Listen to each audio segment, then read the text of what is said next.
గలతీయులకు రాసిన పత్రిక 6వ అధ్యాయం 7వ వచనం. గలేషియన్స్ 6:7. మోసపోకుడి, దేవుడు వెక్కిరింపబడడు, మనుష్యుడు ఏమి విత్తునో ఆ పంటనే కోయును. అపోస్తలుడైన పౌలు గలతీ సంఘానికి పత్రిక రాశాడు. దాంట్లో మరి చాలా మూలమైనటువంటి ముఖ్యమైనటువంటి విషయాన్ని గురించి ఆయన వారికి బోధించాడు. యేసుక్రీస్తు యొక్క సువార్త ఏ ప్రకారముగా దేవుడి చేత అనుగ్రహించబడిందో దాన్ని మాత్రమే విశ్వాసులు నమ్మాలి, దానికి మాత్రమే తమను తాము అప్పగించుకోవాలి. అది కాకుండా వేరొక సువార్త ఇంకా ఎవరైనా బోధించినా, ఒకవేళ దేవదూతే వచ్చి బోధించినా ఆ వ్యక్తి శాపగ్రస్తుడు, దాన్ని నమ్మకూడదు అని చెప్పి వారి మధ్యలో ఉన్నటువంటి జుడాయిజర్స్, అంటే గలతీ సంఘాల్లో చొచ్చుకొని వచ్చినటువంటి కొంతమంది యేసుక్రీస్తు యొక్క విమోచన కార్యమే మన రక్షణకు సరిపడదు, దాంతోపాటు మోషే ధర్మశాస్త్రంలో ఉన్నటువంటి నియమ నిబంధనలను కూడా పాటించాలి, ముఖ్యంగా సున్నతి చేసుకోవాలని చెప్తున్నారు. వారిని ఆయన ఖండిస్తాడు. ఆ క్రమంలో 3వ అధ్యాయం 1వ వచనంలో, ఓ అవివేకులైన గలతీయులారా, మిమ్మును ఎవడు భ్రమ పెట్టెను అని కూడా వారిని గట్టిగా మందలించాడు. సో వారు అవివేకులు, వారిని ఎవడో బయటవాడు వచ్చి భ్రమ పెడితే వీళ్ళు మోసపోయేటువంటి స్థితికి వచ్చేసారు, అట్లా వారు ఉండకూడదని చెప్పాడు. కానీ ఇప్పుడు 6వ అధ్యాయం వచ్చేసరికి 7వ వచనంలో, మోసపోకుడి, బయటివాడు వచ్చి మిమ్మల్ని మోసం చేయడం కాదు, మీరు మీ అంతటా మిమ్మల్ని మోసపుచ్చుకోవద్దని చెప్తున్నాడు. అండ్ ఈరోజు మన అంశం ఏంటంటే, do not cheat your self, do not cheat your self. నిన్ను నీవు మోసపుచ్చుకోవద్దు. సెల్ఫ్ డిసెప్షన్ అనేది, స్వీయ మోసం అనేది అన్నిటికన్నా భయంకరమైనటువంటి మోసం. బైబిల్ ప్రకారము మానవుడు మోసపూరితమైనటువంటి వ్యక్తి. సో మోసము చేస్తాడు, మోసపోతాడు. ఎవరు కూడా ప్రపంచంలో నేను మోసము చెయ్యను, మోసం ఎప్పుడు చేయలేదు అని చెప్పలేరు. ఎందుకంటే రకరకాలుగా మనిషి చిన్నప్పటి నుండి మోసాలకు అలవాటు పడిన వాడే. ఎందుకంటే హృదయం మోసకరమైనది. సో ప్రతి మానవుడిలో ఉన్నటువంటి హృదయం మోసకరమైనది కనుక జీవితంలో తప్పకుండా ఎంతో కొంత శాతం మోసం అనేది భాగమై ఉంది. సో స్వంతమును మోసపుచ్చుకుంటారు, ఇతరుల ద్వారా మోసపోతూ ఉంటారు. అది మానవుడి యొక్క నిజమైనటువంటి చిత్రం. మనల్ని మన కుటుంబ సభ్యులు మోసం చేయొచ్చు, మన సన్నిహితులు, మన బంధువులు, మన స్నేహితులు, మన ఇరుగు పొరుగు, మన మరి కాలేజీలో ఉన్నవారు లేకపోతే ఆఫీస్లో ఉన్నవారు మోసం చేయొచ్చు, మనల్ని సంస్థలు మోసం చేయొచ్చు, వ్యవస్థలు మోసం చేయొచ్చు, రాజకీయ నాయకులు మోసం చేయొచ్చు. ఇవన్నీ ఒక రకం.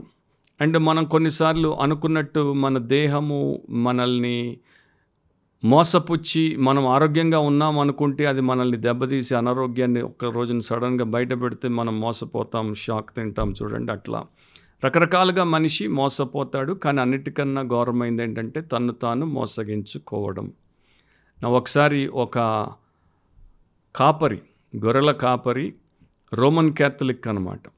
సో తన యొక్క రోమన్ క్యాథలిక్ చర్చ్ ఫాదర్ దగ్గరికి వచ్చాడు. ప్రతి వారం వారు చేసినటువంటి పాపములు, తప్పులు, నేరములు ఏవైనా సరే ఒప్పుకుంటారనమాట కన్ఫెషన్ బూత్ దగ్గరికి వచ్చి. సో ఫాదర్ బూత్లో కూర్చుంటే ఈయన వచ్చి పక్కన మోకరెళ్ళి, ఫాదర్ నేను ఒప్పుకోవాల్సినటువంటి పాపం ఒకటి ఉందన్నాడు. ఏంటో ఒప్పుకో అంటే చెప్పాడు, ఇప్పుడు ఉపవాస దినాలు కదా, మరి నేనేమో ఒక గొర్రెల కాపర్ని. సో గొర్రెల నుండి నేను అంతా పాలు తీసి తర్వాత వెన్న తీసి దాన్ని నేను వెన్నలాగా చిలుకుతున్నప్పుడు సడన్గా ఒక గడ్డ వెన్న ఎగిరి నా నోట్లో పడింది. నేను దాన్ని ఊసేయకుండా మింగేశాను. అండ్ అది నేను చేసిన పాపము. ఉపవాస దినాల్లో మన నోట్లో ఏం పడకూడదు కదా, నీళ్లు కూడా పోసుకోవద్దు కదా, మరి నేను చేసిన పాపాన్ని నేను ఒప్పుకోవడానికి వచ్చానంటే మంచిది, అంతేనా, ఇంకేమైనా పాపాలు ఉన్నాయా అంటే ఇంకేం లేదు, ఇది ఒకటే అన్నాడు. మరోసారి అడుగుతున్నాను, ఇంకేమైనా ఒప్పుకోవాల్సిన పాపాలు ఉన్నాయేమో, కాసేపు ఆలోచించి ఒప్పుకో అంటే ఏమీ లేవన్నాడు. అప్పుడు అన్నాడు ఈ యొక్క ప్రీస్ట్, మరి నేను విన్నాను ఈ మధ్య పేపర్లో కూడా వచ్చింది, మీ కొండ మీద కొంతమంది దొంగతనాలు చేస్తున్నారు, కొన్ని హత్యలు కూడా జరిగాయి, అండ్ వాటిలో నీ పేరు కూడా ఉందని విన్నాను, నువ్వు కూడా దాంట్లో జతగట్టినటువంటి నేరస్తుడివే కదా అంటే, ఓహో అది పాపం ఎట్లా అవుద్దండి, అది మా జాతి, మా ముత్తాతల నుండి వస్తున్నటువంటి మా వృత్తి, దొంగతనం చేయడం మా వృత్తి, హత్య చేయడం అవసరం అయితే అది మా వృత్తి, అది పాపం ఎట్లా అవుద్దండి అని చెప్పేసి ఒప్పుకోకుండా పోయాడు ఆయన. సో దీన్ని ఏమంటారంటే సెల్ఫ్ డిసీవ్డ్ సోల్ అంటారు. అంటే తను తాను మోసపుచ్చుకున్న ఆత్మ. చిలుకుతుంటే చిన్న వెన్నగడ్డ వచ్చి నోట్లో పడితే పాపిని అంటున్నాడు కానీ దొంగతనం చేయడం పాపం కాదు, హత్య చేయడం పాపం కాదు అనడం ఎంత ఘోరమైనటువంటి మోసం. సో మనుషుల్లో చాలామంది ఇట్లాగే తమను తాము మోసపుచ్చుకుంటారు. దేవుడి వ్యక్తిత్వం ఏంటి, దేవుడి విధానం ఏంటి, దేవుడి వ్యవహారం ఏంటి, వాక్యం మాత్రమే మనకు చెప్తుంది. అండ్ వాక్యం మనకు తెలియకపోతే మనం మోసపోతాం. గాడ్ ఈజ్ ఆమ్నిప్రెజెంట్, దేవుడు సర్వవ్యాపి. గాడ్ ఈజ్ ఆమ్నిషియంట్, దేవుడు సర్వజ్ఞాని. గాడ్ ఈజ్ ఆమ్నిపోటెంట్, దేవుడు సర్వశక్తుడు. సో మనము దేవుడు లేని చోటకి వెళ్ళేటువంటి అవకాశమే మనకు లేదు. దేవుడు ప్రతి చోట ఉన్నాడు. ఆయన మనం చేసేటువంటి ప్రతి పనికి సాక్షి. నరకమే, పాతాళమే ఆయనకి స్పష్టంగా కనబడుతోంది. మన హృదయము, మన ఆత్మ, మన మనస్సు ఏ మూలన ఏ మైల ఉందో ఆయనకి స్పష్టంగా కనబడుతుంది. సో దేవుడి దగ్గర మనం ఏది దాయలేము. అండ్ దేవుడు సర్వశక్తుడు. ఆయన మాత్రమే మనకి తీర్పు తీరుస్తాడు. ఆయన మాత్రమే మనకు తగిన శిక్ష విధిస్తాడు. అట్లాంటి దేవుడితో మనము వ్యవహారం ఎంత జాగ్రత్తగా పెట్టుకోవాలి. రెండవది, మనకి మనం తెలియం, కానీ మనం తెలుసుకున్నట్టు చాలా గొప్పగా ఫీల్ అయిపోతాం. నాకు నేనేంటో తెలుసు, నువ్వు నాకు చెప్పనక్కర్లేదని కొంతమంది డైలాగులు వేస్తుంటారు. సో నీకు నువ్వేంటో తెలియదు, నాకు నేనేంటో తెలియదు. దేవుడి వాక్యం మనకి ఆ యొక్క విషయాలు దేవుడు బయలుపరిచి బోధించి చూపిస్తున్నప్పుడు తెలుసుకుంటూ సరి చేసుకుంటూ పోవడమే. వాటిని మానేసి కొత్త వాటిని దేవుడు మొదలుపెట్టమన్న వాటిని మొదలుపెట్టుకుంటూ పోవడమే కానీ నాకు నేను తెలుసు అని విర్రవీగడం మాత్రం పెద్ద పాపం. నాకంతా తెలుసు అనుకోవడం పెద్ద పాపం. మనలో ఉన్నటువంటి ఉద్రేకాలు, మనలో ఉన్నటువంటి పాపిష్టి కోరికలు, మనలో ఉన్నటువంటి ఆకళ్ళు, మనలో ఉన్నటువంటి సహజమైనటువంటి చెడుకు ప్రేరేపణలు, ఇవన్నీ కూడా మన పడిపోయినటువంటి లేకపోతే పాప స్వభావానికి సంబంధించినటువంటి గుణ లక్షణాలు. ఇవి మనల్ని నాశనానికే తీసుకుపోతాయి. మనల నుండి విడుదల పొందేటువంటి శక్తి సామర్థ్యాలు లేవు. కనుకని మనుషులు ఏం చేస్తారంటే వారి సొంత జ్ఞానాన్ని, వారికి ఉన్నటువంటి స్వంత బుద్ధిని, వారికి ఉన్న అనుభవాన్ని ఆధారం చేసుకొని చాలా రకాలైనటువంటి తప్పుడు తీర్మానాలు తీసుకుంటారు, నిర్ణయాలు చేస్తారు, పనులు చేస్తారు. తర్వాత ఏమొస్తుంది? వారికి విపరీతమైనటువంటి వేదన కలుగుతుంది. మానని నొప్పి వారి హృదయంలో, ఆత్మలో ఎప్పటికీ పగలు రాత్రి ఉంటుంది. అండ్ వారు దుఃఖభరితులైపోతారు. వారు ఒక పీడ కింద పతనమవుతూ ఉంటారు. అండ్ వారికి అవమానకరమైనటువంటి నష్టాలు, కష్టాలు ఎదురవుతాయి. ఎందుకు అంటే పాపిష్టి తీర్మానం గనుక, స్వార్థపూరితమైన తీర్మానం గనుక, లేకపోతే మూర్ఖపు తీర్మానం గనుక. అండ్ ఇది రెండు రకాలుగా ఉంటుంది హ్యూమన్ ఇంటరాక్షన్లో. అంటే వారు ఇతరులతో సంబంధ బాంధవ్యాలు నెరిపేటప్పుడు, అండ్ హ్యూమన్ ట్రాన్సాక్షన్స్లో వారు మానవులతో లావాదేవీలు చేసేటప్పుడు. ఒక వ్యక్తి తప్పుడు తీర్మానంతో ఒక చోట పెట్టుబడి పెట్టి నష్టపోతే ఎంత బాధ! దాన్ని ఎవరు తీరుస్తారు? ఆ నష్టాన్ని ఎవరు పూరిస్తారు? ఎవరు రారు. ఇప్పుడు నువ్వు లక్షలు మునిగితే నీకెవరు వచ్చిస్తారు లక్షలు? నువ్వు కోట్లు మునిగితే నీకెవరు వచ్చిస్తారు కోట్లు? ఏదో నీకు 100, 1000, 10,000 అంటే సహాయం చేసేవారు ఉంటారు. కానీ నేను 30 లక్షలు దివాలా తీశానంటే నీకెవరు వచ్చి సహాయం చేస్తారు? ఫస్ట్ ఆఫ్ ఆల్ నీవెందుకు అంత దారుణమైనటువంటి తీర్మానం చేసావు? ఇప్పుడు నువ్వు కూర్చొని ఆలోచిస్తే నీకు అర్థమవుతుంది నీవెంత ధీమాతో, ఎంత మరి కింద నిలబడకుండా విర్రవీగావో, అట్లాంటి పాపం చేసి దాంట్లో పడిపోయావో. సో అందుకని దేవుడు అంటాడు, self deception is the worst kind of deception. దేవుడు వెక్కిరింపబడడు. దేవుడిని ఎవ్వరు కూడా ఎగతాళి చేయలేరు. మనమే ఎగతాళి అయిపోతాం. మనుష్యుడు ఏమి విత్తునో ఆ పంటనే కోయును. సో నీవు జీవితంలో ఏదైతే విత్తుతున్నావో, ప్రతిరోజు ఏదైతే విత్తుతున్నావో, ప్రతి గడియ ఏదైతే విత్తుతున్నావో, ప్రతి నిమిషం ఏదైతే విత్తుతున్నావో, సోవింగ్ అనేది ఆ విత్తనము ఆ పంటను తీసుకుని వస్తుంది. నౌ డీమోస్తోనెస్ అనేటువంటి ఒక ఫిలాసఫర్ ఇట్లా అన్నాడు, విత్తనాన్ని తీసుకుని వచ్చినటువంటి వాడు తెలుసుకోవాల్సింది ఏంటి అంటే అదే పంటను ఆ విత్తనం ఇస్తుందని. నువ్వు ఒక టైపు విత్తనం తెచ్చి ఇంకో టైపు పంటను ఆశించడానికి వీల్లేదు. నువ్వు చెడు చేసి నేను మంచిని కోసుకుంటాను, నువ్వు పాపమే చేసి నేను పవిత్రతను కోసుకుంటాను అనుకోవడం అది అవివేకం. సో మనుష్యుడు ఏమి విత్తునో ఆ పంటనే కోయును.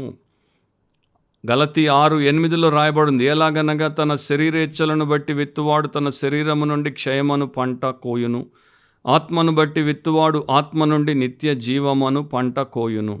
సో ఒక మనిషి తన పాప స్వభావము చేత, పాపిష్టి గుణము చేత శరీరానికి విత్తుకుంటూ పోతే క్షయము, నాశనకరమైన పంటను కోస్తాడు. కానీ అతడు రక్షించబడి కొత్త సృష్టిగా నూతన స్వభావం గలవాడిగా మారాడు గనుక ఆత్మను అనుసరించి ఆత్మానుసారంగా విత్తుకుంటూ పోతే నిత్య జీవమను పంటను కోస్తాడు. సో గుర్తుపెట్టుకోవాలి, నేను విత్తే విత్తనం ఏంటో నాకు తెలియదు కనుక నాకు ఇట్లాంటి పంట ఎట్లా వస్తుంది అని నువ్వు అనడానికి వీలు లేదు. నువ్వు తెలుసుకోవాలి నీ విత్తనం ఏంటి అండ్ అది ఎట్లాంటి ఫలితాలు తెస్తుంది. అండ్ నువ్వు దేనికి విత్తుతున్నావు? శరీరానికి విత్తుతున్నావా, ఆత్మకు విత్తుతున్నావా? ఈరోజు కాకపోతే రేపు తప్పకుండా అది పంటను తీసుకుని వస్తుంది. కనుక ఏమరపాటుతో ఉండకూడదు, అజాగ్రత్తతో ఉండకూడదు, అహంకారంతో ఉండకూడదు, అజ్ఞానంతో ఉండకూడదు, అక్రమాలతో ఉండకూడదు. దేవుడి వాక్యానికి లోబడేటువంటి తత్వాన్ని కలిగి ఉండాలి. ఒక సేవకుడు తన సందేశాన్ని ముగిస్తున్నప్పుడు ఆయన యొక్క సభలో ఉన్నటువంటి కొంతమందిని, ముఖ్యంగా కొందరు పురుషుల్ని చూస్తూ ఈ మాట అన్నాడు. పెద్ద కొండ చర్యను తవ్వి టనల్ వేస్తోంది ప్రభుత్వం. సో అది చాలా పెద్ద కొండ చర్య, బలమైనటువంటి కొండ బండరాయి అది. దానిలో నుండి టనల్ వేసుకుంటూ పోతున్నప్పుడు కొంత దూరం పోయిన తర్వాత దాంట్లో నడుస్తున్నటువంటి పనివారు ఎంతో ధీమాగా నడుస్తున్నారు. అంటే మాకేమీ ప్రమాదం లేదు అన్నట్టు. కానీ వారికి తెలియకుండా ఇంజనీర్లు ఏం చేశారంటే ఆ కొండంతా కూడా వారు డైనమైట్లు పెట్టేశారు అండ్ వైర్లతో కనెక్ట్ చేశారు. ఒక్క చిన్న స్పార్క్, చిన్న అగ్గి పుల్ల గీసి దానికి వైర్కి యువతలు అంటిస్తే కొండ అంతా కూడా తునాతునకలై పేలిపోతుంది. సో దాంట్లో మేము ఎంతో భద్రంగా ఉన్నటువంటి మనుషులు కూడా తునాతునకలైపోతారు. వారికి తెలియదు అట్లాంటి ప్రమాదం అక్కడ ఉందని, త్వరలో పేలిపోతుందని ఎంతో ధీమాతో ఉన్నారు. అదే ప్రకారం ఈరోజు నా సభలో కూర్చున్నటువంటి కొంతమంది పురుషులు, మనుషులు అదే ధీమాతో ఉన్నారు. మా జీవితం చాలా భద్రం, మేము ఒక భద్రమైనటువంటి సుస్థిరమైనటువంటి స్థాయిలో ఉన్నాం, లేకపోతే స్థితిలో ఉన్నాం, మాకే రకమైనటువంటి ప్రమాదం లేదు అని అనుకుంటారు. ఈరోజు కాకపోవచ్చు, రేపు కాకపోవచ్చు, వచ్చే నెల కాకపోవచ్చు, నెలలు సంవత్సరాలు పట్టవచ్చు. కానీ ఒక రోజు వస్తుంది, ఆ రోజున మీ జీవితం పేలిపోతుంది, ఖచ్చితంగా పేలిపోతుంది. ఎందుకు అంటే మీలో ఉన్నటువంటి ఇచ్చలు, మీలో ఉన్నటువంటి పాపిష్టి ఉద్రేకాలు, అవి ప్రపంచంలో ఇంతవరకు తయారైనటువంటి ఏ డైనమైట్ కన్నా శక్తి గలవి. అవి మీలోనే ఉన్నాయి, అమర్చబడి ఉన్నాయి, మిమ్మల్ని పేల్చేస్తాయి. అండ్ మీ జీవితము పాపంలోనే పేలిపోతే నిత్యనాశనానికి తప్ప మరి దేనికి ఉపయోగపడదు. కనుక మోసపోకుడి. దేవుడు వెక్కిరింపబడడు. మనుషుడు ఏమి విత్తునో ఆ పంటనే కోయును. సో నిన్ను నీవు మోసపుచ్చుకోవద్దు, మనల్ని మనం మోసపుచ్చుకోవద్దు. దేవుడు మనకు కనువిప్పునిచ్చినప్పుడు, దేవుడి వాక్యం మనల్ని ప్రేమతో హెచ్చరించినప్పుడు మనం తెలుసుకోవాలి, మార్మన్స్ పొందాలి, పాపక్షమాపణ పొంది శుద్ధి చేయబడాలి. దేవుడి ఆత్మను అనుసరించి వాక్యము చాలా శ్రేష్టముగా మనకి దేవుడి యొక్క విధానం ఏంటో, ఎలా మనం బ్రతకాలో మనం ముందుకు తెచ్చిపెట్టింది కనుక ఆ ప్రకారం బ్రతకాలి. అలాంటి కృప దేవుడు మనకి ఇవ్వడానికి ఎల్లప్పుడూ సిద్ధం. మన ప్రభు అయిన యేసుక్రీస్తు యొక్క అపారమైన కృప మీ ఆత్మలకు తోడై ఉండును గాక. ఆమేన్.